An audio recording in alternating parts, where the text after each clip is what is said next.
We can sure see them. We can see the slides. See the slides. That's half the battle, making sure that works. Exactly. For those of you just joining, we'll begin in just a minute or two to get a couple more people on.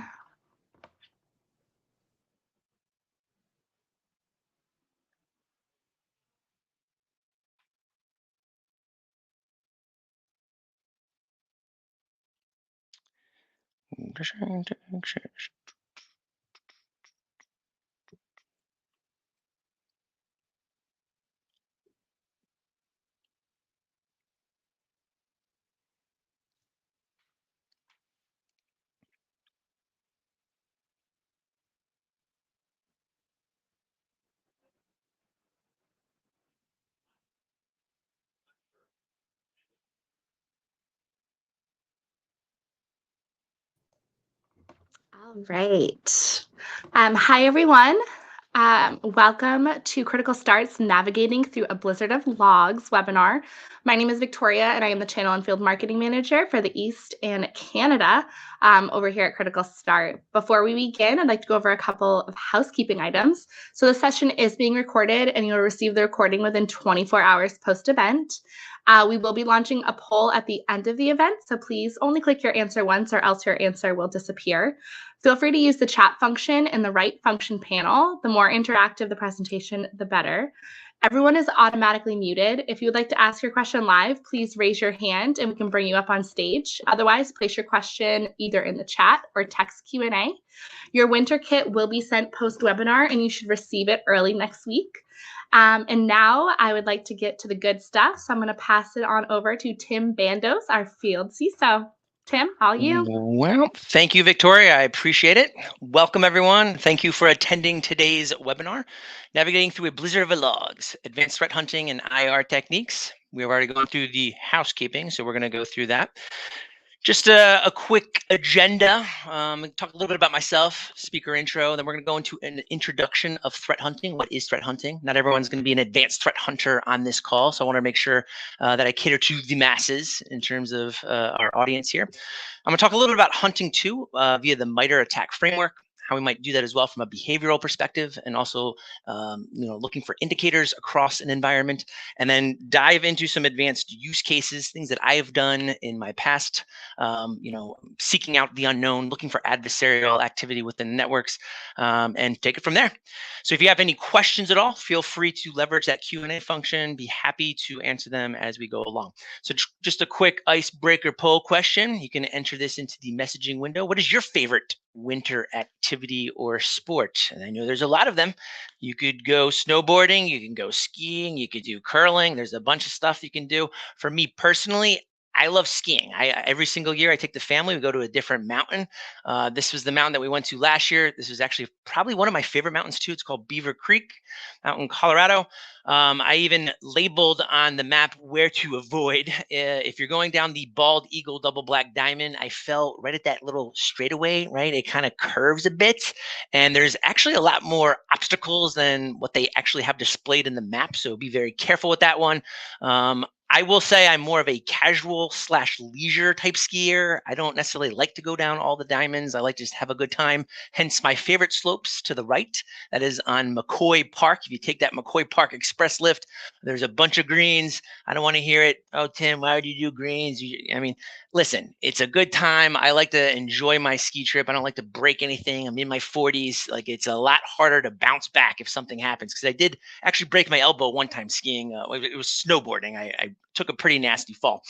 And then once you're done with McCoy Park, you could actually take this this Bachelor Express lift down to the Ritz, which is very glamorous, and they have a really good, delicious food restaurants as well. So if you do go out skiing out to Beaver Creek, it's my recommendation. Check this out. It is my favorite. All right, just a little bit about myself. So I've been in cybersecurity for about 20 years now. I started off as the director of cybersecurity at a little company called DuPont. It's a chemical manufacturing company. I was responsible for protecting over 100,000 endpoints. And that includes IoT devices and operational technology environments, process control networks, an incredibly complex and massive environment, but it was incredibly fun. This is where I absolutely fell in love with cybersecurity and threat hunting. I got to build a 24/7 security operations center. I led our incident response team, advanced digital forensics. If you look at companies, in the Fortune 500 space, and just companies that have, specific types of technologies that might be attractive to adversaries, you're going to deal with state-sponsored attacks. You're going to deal with intellectual property theft. You're going to deal with a lot of things on a day-to-day basis. And this is where I really learned a lot, right? Kind of monitoring an environment like that and conducting threat hunting and, conducting forensics when, there were unfortunately incidents that did occur. So that's really where I started off my career. I then pivoted into the cybersecurity vendor space, which I absolutely love personally. I went over to Digital Guardian, it's a data loss prevention company. I was their CISO and VP of Managed Security Services, where I ran our MDR services for endpoint detection response and also DLP. So if you had us as a customer, we would monitor for not only outside or external cyber threats, but also insider threats. And I ran their incident response program as well. And then in 2021, we were successfully acquired, which was fantastic. And I moved on to another company called Exidium, where I was the CISO and EVP of SOC operations over there and ran their MDR program. And now I'm the field CISO here at Critical Start. We are a vendor agnostic MDR company. I absolutely love it. I've been here for about 6 months now. And I kind of love being vendor agnostic. At these other companies I've been, we were more of a product company. We were selling this, the specific product that we built. Here, whatever technology you have, we take it in, we monitor, and we provide, detection and response services for you. So it's been a good ride so far.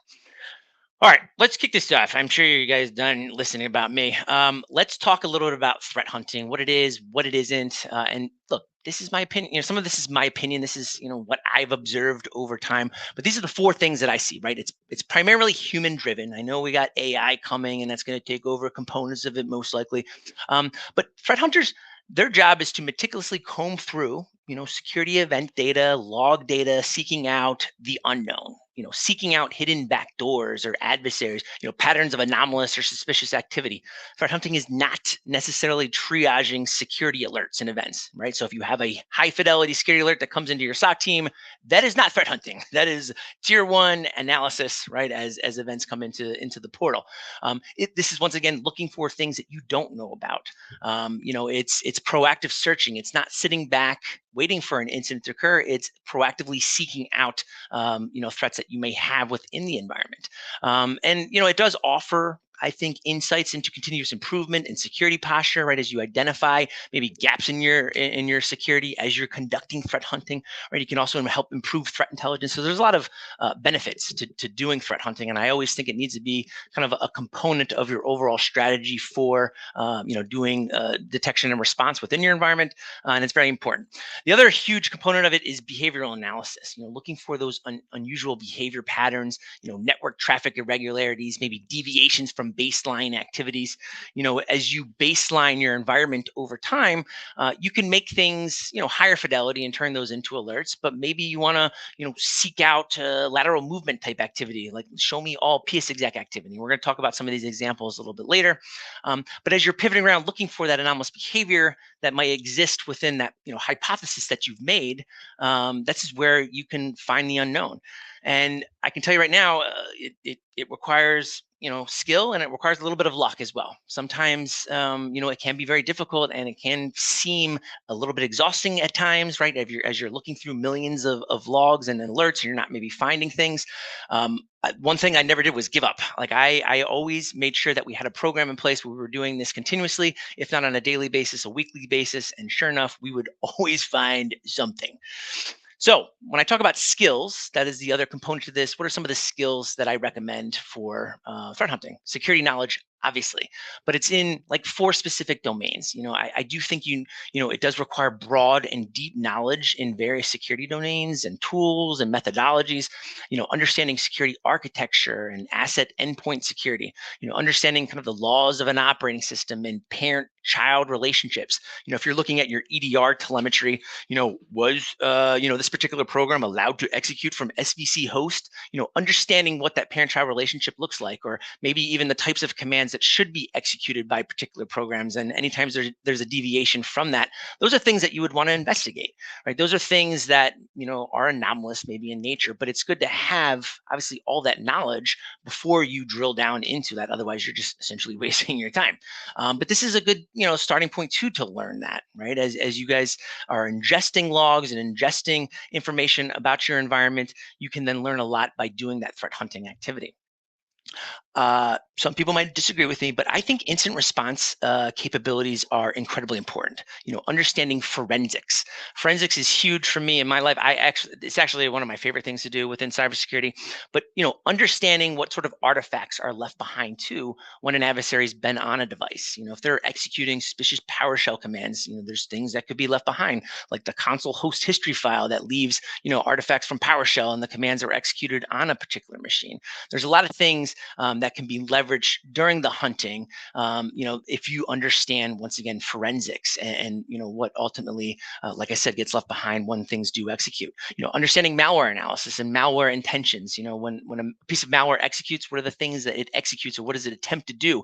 A lot of times they attempt to disable, antivirus security technology or your endpoint protection platform technology. They leave artifacts and traces behind as well. Maybe they add scheduled jobs to the machine so that they establish a persistence mechanism, on your machine. These are the types of things just to be aware of, right, when you're doing threat hunting. Log analysis as well. I could look at like millions of lines of logs for 13, 14 hours straight and not get bored of that. I know I might not be, I might be an anomaly, because I do love that. I never get tired of it. But sometimes that's what it takes, right? To kind of comb through and conduct threat hunting type, activities, right? To really find what's unknown, because if it was known, it would just pop up as an alert from your security technology that you've invested millions of dollars for. We wouldn't even need threat hunting, but adversaries are getting better. Threat hunting was even required back in 2007, 2008. So I don't think the timing matters. I think they've gotten better in terms of kind of obfuscating their activities, but now there's just different things that we can look for. And threat intelligence is very important as well. If you know who your adversaries are, you're ahead of the game. Especially when you're in these larger organizations or you experience advanced persistent threats, you might have a set of adversarial groups that are targeting you. And understanding that group's TTPs, their tactics, their techniques, their procedures, things that they execute, kind of their behaviors. Maybe there's a group that loves to execute single character binaries like a.exe. They're super lazy on the command line, so they like to shorten their binaries. That could be an indicator or something that you look for as you're threat hunting across your environment. And then finally, I also look at mindset. I think that's very important. And I look at that too from a hiring perspective. How analytical are you? How patient are you? It does actually require a little bit of patience. How creative are you? And I know the last word is a little more intense, but how relentless are you? Are you going to give up over time, or are you going to stay at it? And I think that's important, to kind of have those four traits. So let's talk a little bit about types of threat hunting before we really get into the meat of this presentation. So there's four types. Structured hunting. So that's, looking at indicators of attack. That's looking at, adversaries, tactics, techniques, and procedures. I gave a couple examples a little bit earlier. Leveraging attack models, which I'm going to go into in the presentation, but that's, having more of a structured hunt, to your campaign as you execute. There's unstructured hunting. Maybe it's triggered off of an indicator of compromise, an IOC. Once again, I kind of look at that as alert triage a little bit, but you could also look at, lower fidelity type alerts that trigger. Maybe it's just an indicator that there is potentially something suspicious in and of itself that you would leverage, through your threat hunting. There's also awareness-driven hunting, understanding normal baseline of the environment, understanding situational awareness triggers. I can't stress enough, understanding your environment and what's normal versus what's not normal can be incredibly important, right, as you're engaging in threat hunting and finding things that really shouldn't be occurring.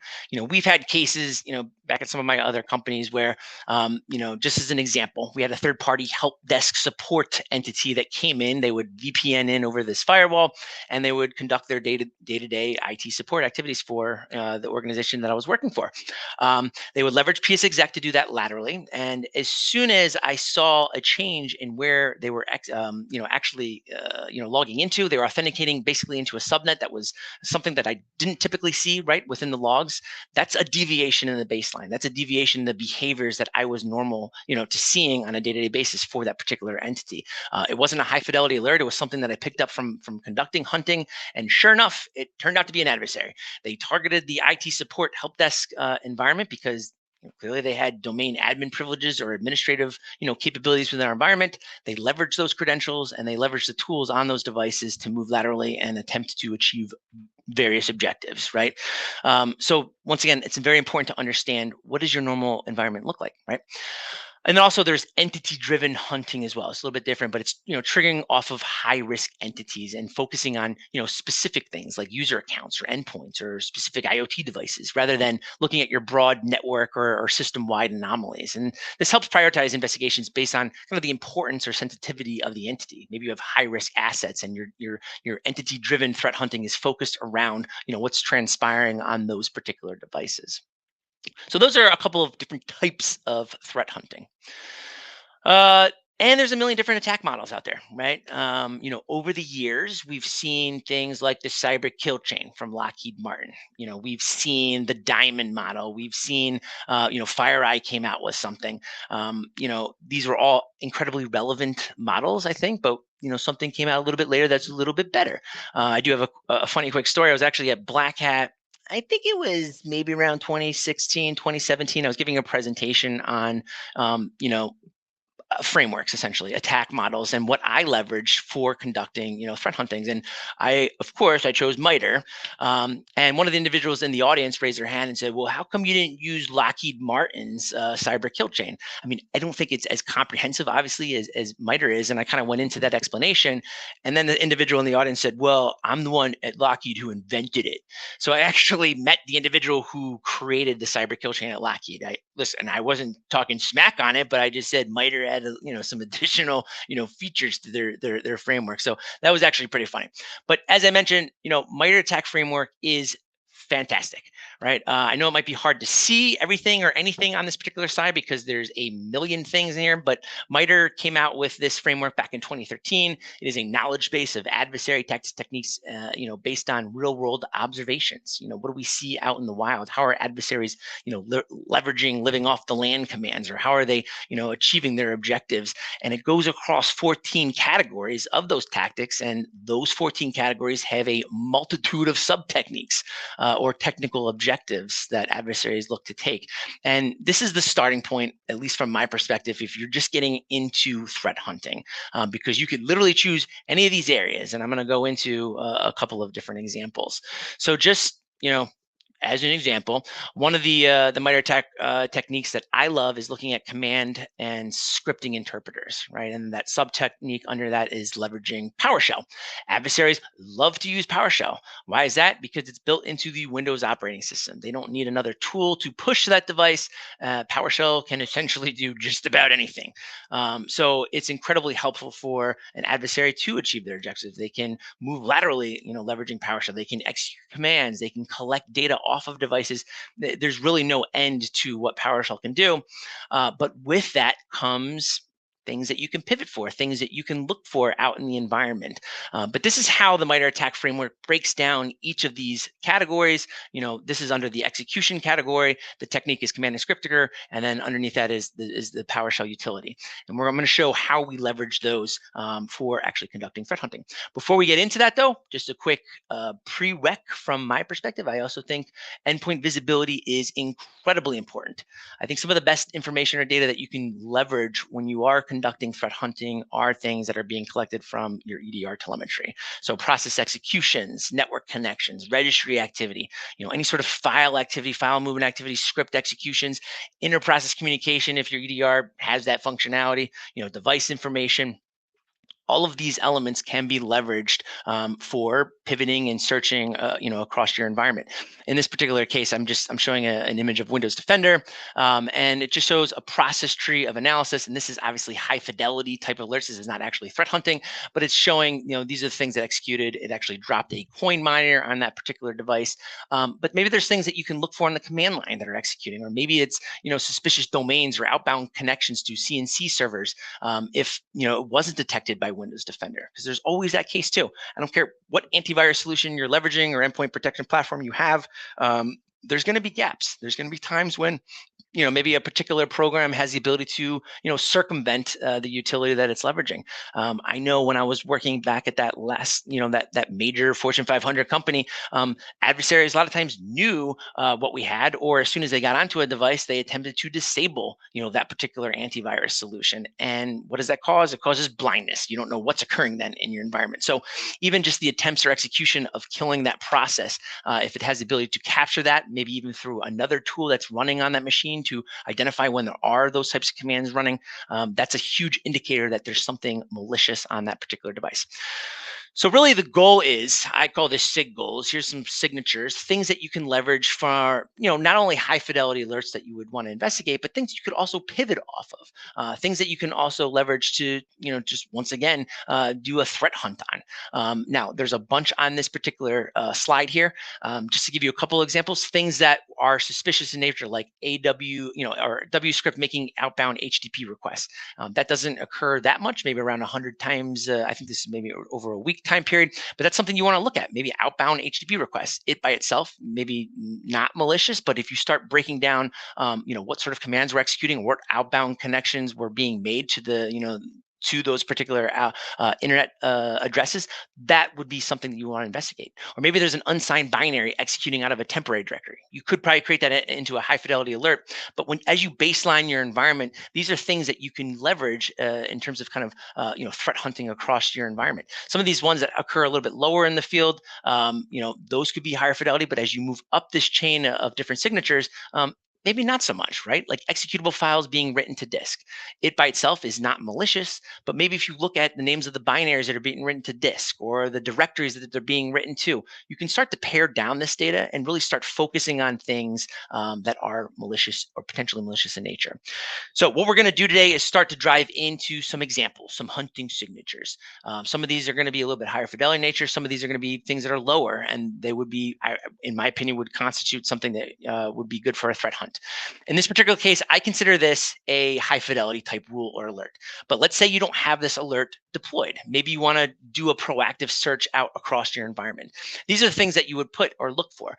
Depending on your EDR technology and how it logs, this is how I constructed the rule. But if you ultimately want to look for PowerShell.exe executing, and if the command line contains these things like -nop or -w or -command or -enc, which is in code, it's going to base64 encode the command. And a lot of times that's what malware might attempt to do, or even an adversary will attempt to do, to obfuscate what they're doing.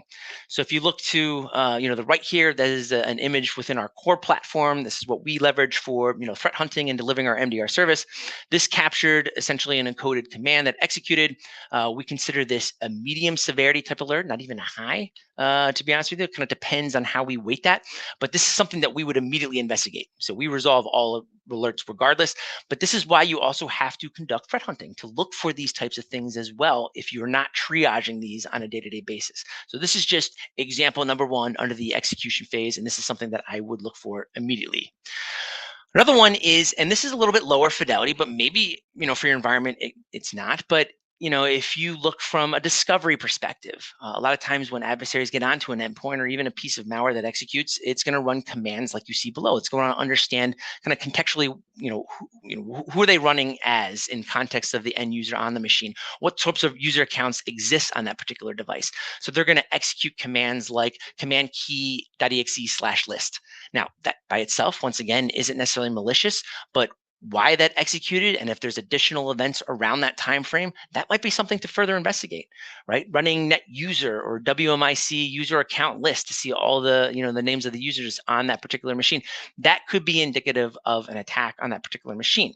Not always, but it's something that you might want to look for. So this is just a good example of something that's maybe a little bit lower fidelity in nature, but something that you could proactively seek out across your environment today.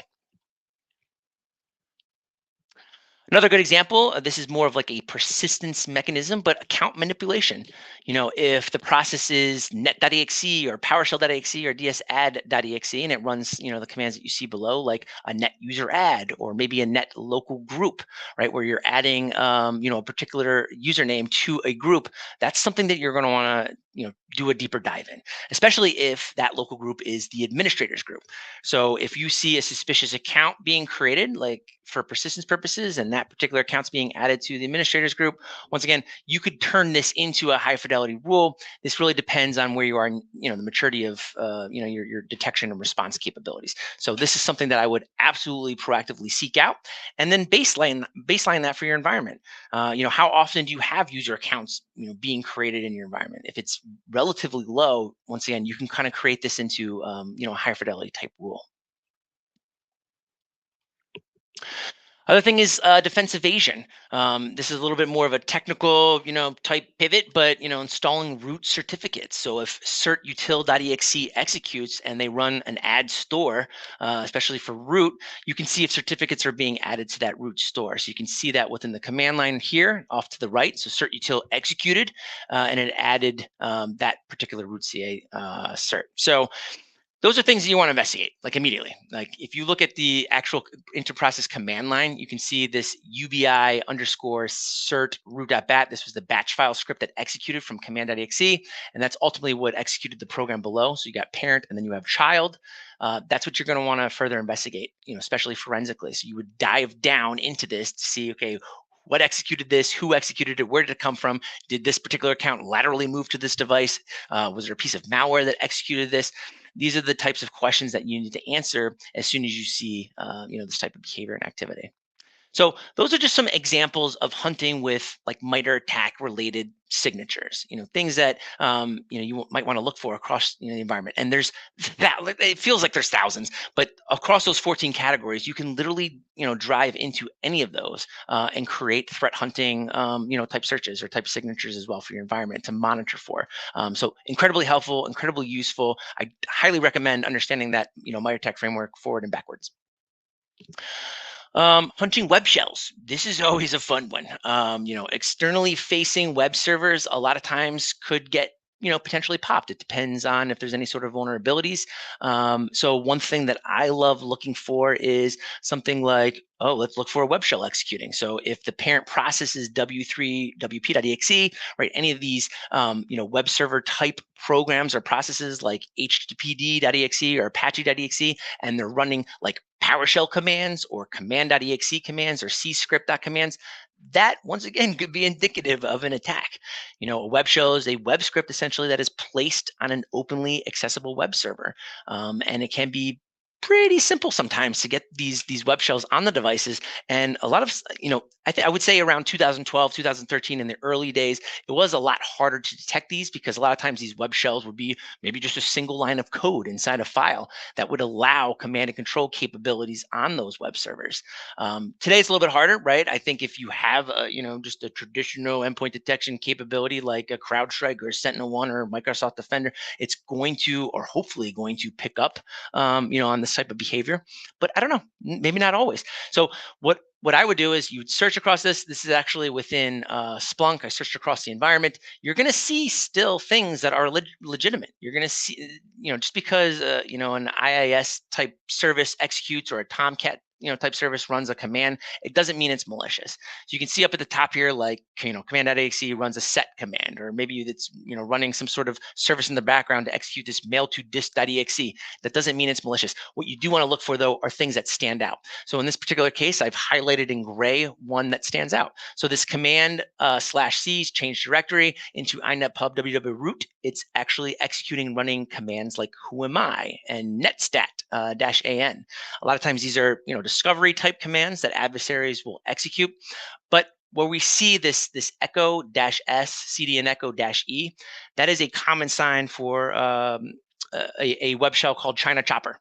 So this was very famous, I think, around 2013, 2014 timeframe, where we're seeing a lot of web servers get popped. They were leveraging this particular web shell, and it was incredibly effective. But these are the types of things that I would actively seek out, in the environment and create higher fidelity rules, once we've identified that sort of behavior. You could also hunt for lateral movement, type activity within the environment. One thing I mentioned a little bit earlier is around psexec. So let's say process name equals psexec, or the product name, that's another field within EDR telemetry, is equal to sysinternals, PSExec. You can identify when PSExec's been renamed. You can identify, where has PSExec executed, which, particular directories, is there something suspicious? If you look at this screenshot, there's a couple of areas that I would recommend, right? If PSExec is running out of temp/PSE, that sounds incredibly odd. I actually did investigate that one. It turns out it was an IT support person who likes to do things very suspiciously. But that's something that you would want to investigate and drill into because you don't know a lot of times. Now you can start to whitelist that type of behavior, maybe based on that particular user account, and try to build out rules on that. But once again, when those things stand out, right, you're going to want to do those investigations.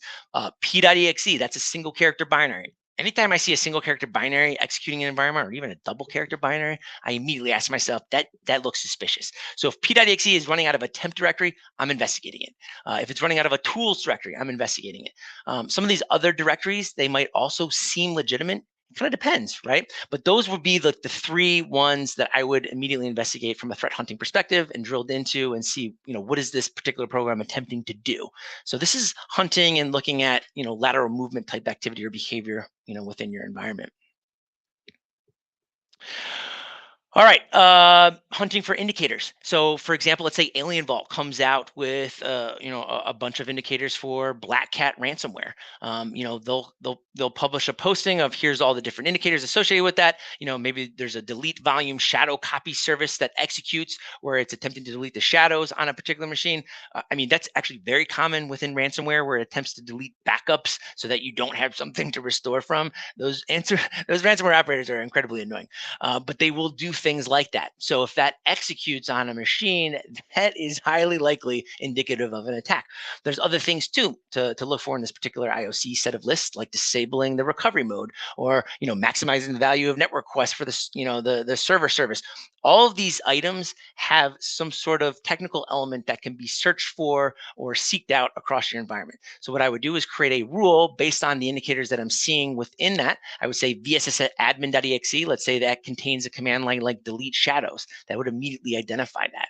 Or bcedit.exe, right? If that runs the command set default recovery enabled no, that could be indicative of Black Cat ransomware.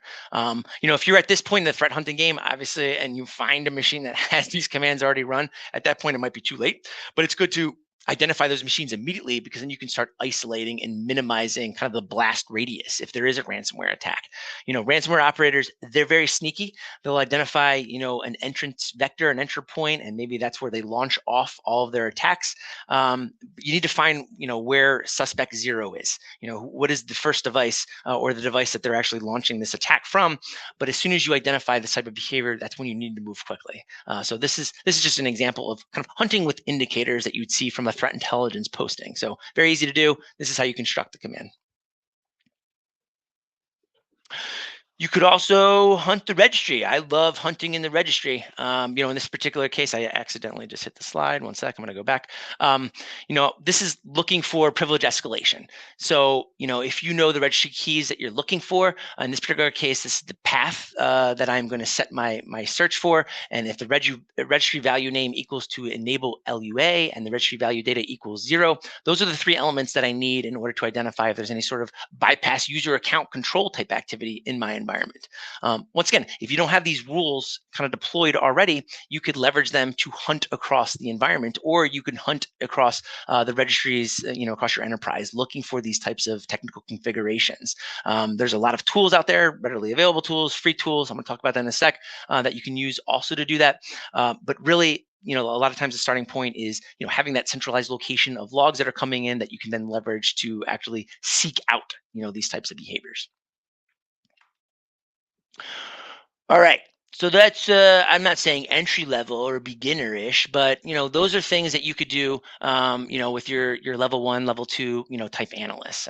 You can basically set up a program for threat hunting, and these are the things I want you to seek out, and kind of give them a prescribed list of, these are the types of hunts that I want you to engage in.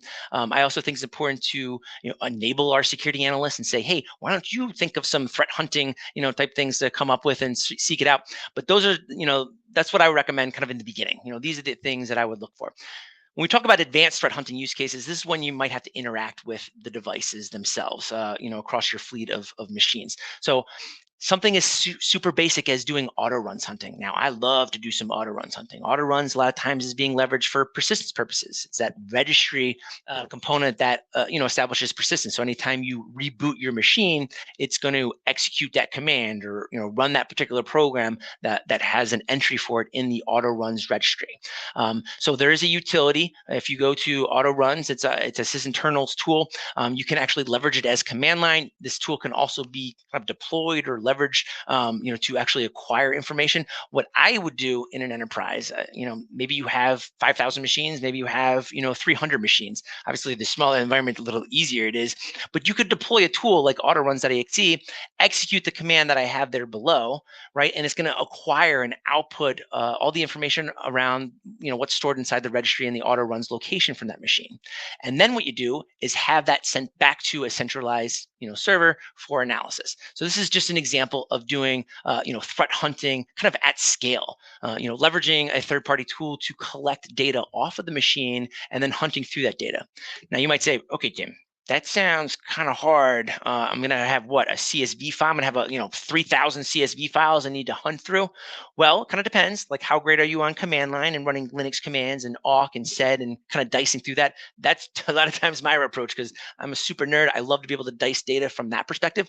But you could also use tools like Splunk or even Logstash and Kibana to build like hunting dashboards. So I was fortunate enough to have a Splunk, deployment in this particular environment. But what I did was I consumed those CSV files and I created these cool little hunting dashboards. Like, show me all the devices where auto runs is disabled. Show me every machine that has it enabled. Show me parent locations of auto runs. Show me files that aren't on disk, but there is something that exists within the auto run registry for that particular program. That's kind of suspicious, right? Like, why would there be a program in the auto runs directory? A lot of times, like, for example, when malware gets deleted by an antivirus solution, it might not actually, remove everything. It might not, remove the entry from auto run. So that could also be indicative of, malware that had executed, but no longer exists on the device. So there's a lot of things that you can look for in this data, and really what you want to look for are things that stand out, things that are suspicious, maybe binaries that aren't signed, right? Or maybe they're not verified.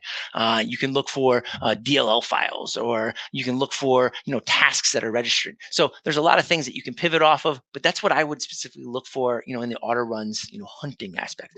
Even in the launch string command, actually, if you look in the lower right-hand corner, that has a lot of good information of things that could be suspicious. Maybe they're executing something suspicious via PowerShell, right? And that thing is going to stand out, pretty clearly. So this is what I would do from an auto runs perspective. It's a free tool, sysinternals. You can download it, you can deploy it, and pull that information back. You can also do something called MFT hunting. This is fun. But the MFT file is basically an NTFS file system, and it contains really all the files. It's kind of like a repository of all the files that exist on disk, and it'll give you the timestamps. When was it created? When was it modified? When was it moved? What is the size? What is the extension? And you can leverage MFT files across environment and do proactive searches. Right? You can look for suspiciously named files. You can look for single character binaries. You can look for things in strange directories. I leverage a tool called MFT dump. I don't think it's actually being hosted anymore at that malwarehunters.net. So if you're interested in that particular tool, there's other tools out there too, like MFT dump or MFT analyze. There's a lot of tools that can pull the MFT file and then parse it for you. But I highly recommend that tool. You can feel free to reach out to me on LinkedIn. I'm more than happy to send it to you if it's no longer being hosted there.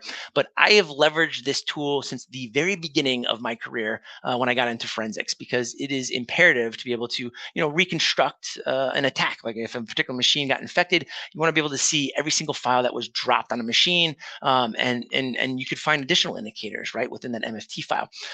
But what you could also do is do MFT hunting at scale. So if you wanted to collect the MFT file off of a single machine, you can then go back to what I like to call my hunting dashboards and create dashboards looking for suspicious binaries on disk. Maybe that's, once again, suspiciously named. Like, you see this, it's kind of hard to see in this screenshot, but 421.exe. why is there a 3 numbered executable? That's very strange.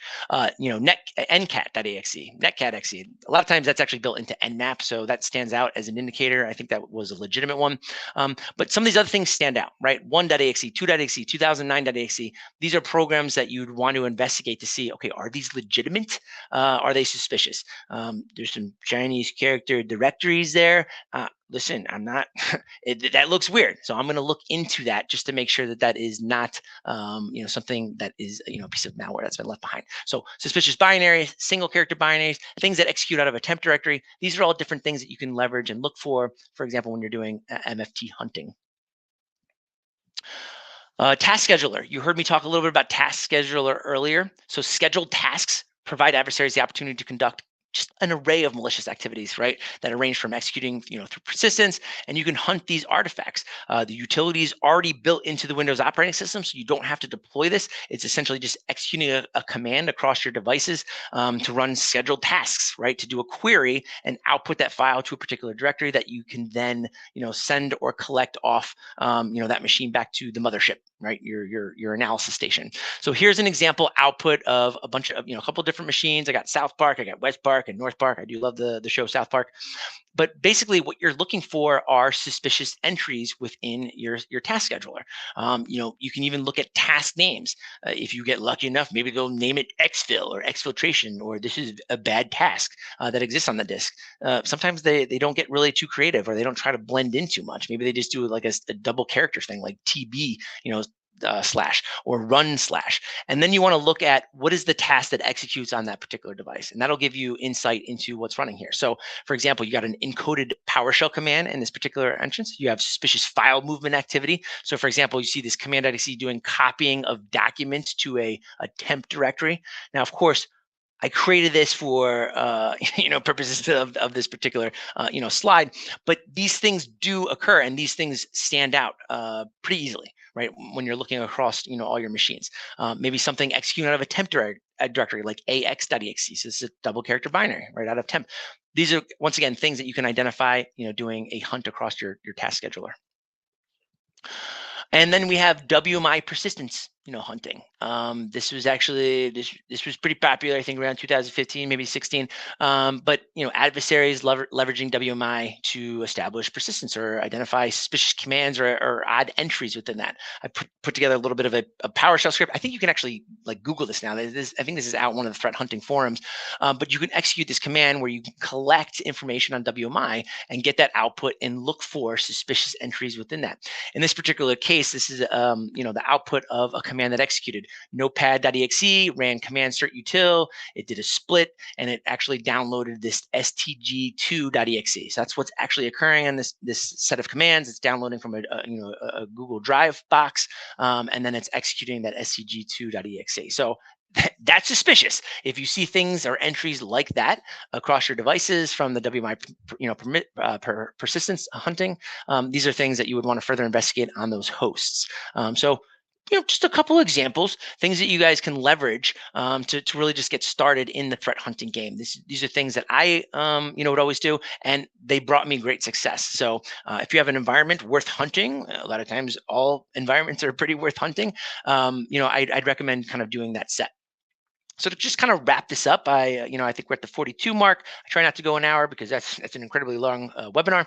Just a couple of final thoughts, right? Threat hunting, I think, is an essential part of any comprehensive cybersecurity program, right? It's something that you should execute either on a daily basis or a weekly basis or on a continual basis, even if it's monthly. As long as you're engaging and seeking out potential incidents in your environment and not just sitting back and looking and triaging alerts. I highly recommend that because a lot of times there might be things that are going underneath the radar that you're just not aware of. When I hear organizations say we've never been breached before, that makes me cringe a little bit. Maybe they haven't. Maybe they've never been breached before. Maybe they have rock solid cybersecurity controls. I highly doubt it, to be honest with you. I've seen environments that spend millions and millions of dollars on cybersecurity technologies. They've got all the latest and greatest, but they're still infiltrated because a lot of times it could just be maybe a single end user clicking on a link or an attachment, or maybe they find a USB on the ground and they plug it into their device. Believe it or not, people still do that. So there's always an entrance vector for an adversary to get in. I think it's our jobs as cybersecurity professionals to minimize that initial infection to detection time. How do we reduce our MTTR, our mean time to respond, or our mean time to detect, our MTDD? So threat hunting can contribute to the reduction of that particular metric. I think also, staying motivated and honing your skills and kind of maintaining that proactive mindset. Once again, I know this sometimes could feel mundane, or I'm not finding anything. It gets a little boring. I remember having, a tier. I would say he's like, I believe he was tier 2. He was tier 2 analyst. He was doing threat hunting, and he got bored. He kept on saying, "Well, I feel like I'm never finding anything." And I said, "Just keep at it. There's a reason why we continuously look, because maybe nothing happened today, but maybe something's going to happen tomorrow, right? There's things that we want to look for, proactively, so we identify that." And sure enough, after I had that conversation with that individual, maybe 2 weeks later, he found he actually seeked out an advanced persistent threat that had occurred, several days prior, right? And that was something where we went into immediate IR mode. We started isolating devices and segmenting and doing the whole, coordinated shutdown to kick out the adversary from the environment. But it was because of that persistence and making sure that he, stayed on top of it. I can tell you, going forward, he never got bored of it again, because, I will say, eventually you will find something. I think it just depends on how hard you look. All right. Also, effective threat hunting doesn't require a large budget or the latest security tools. There's many free resources that are out there that are incredibly and highly effective. I know when I first started out in cybersecurity, we didn't have much of a budget, and I had to get creative. I remember we didn't have, for example, like a SIM where we were sending our proxy logs. So I spun up like a Linux server, and I started porting, some redacted logs from our proxy server to that, and I was just hunting through that data. Like even as simple as that, where I didn't even have to spend any money. I just spun up a box, and we were able to find malicious things right within the environment. Or you could leverage these free utilities like PSX, the sysinternal tools, as I mentioned, like auto runs. Those are all free utilities that you can leverage for hunting. You might not think you could leverage them hunting, but once you start doing command line utility output files and bringing them back to a centralized location, you can actually do a lot of incredible things. Also, expand your knowledge by reading blogs and learning about the latest and greatest in threat hunting techniques. There's a million resources today. I wish I had those resources, 20 years ago.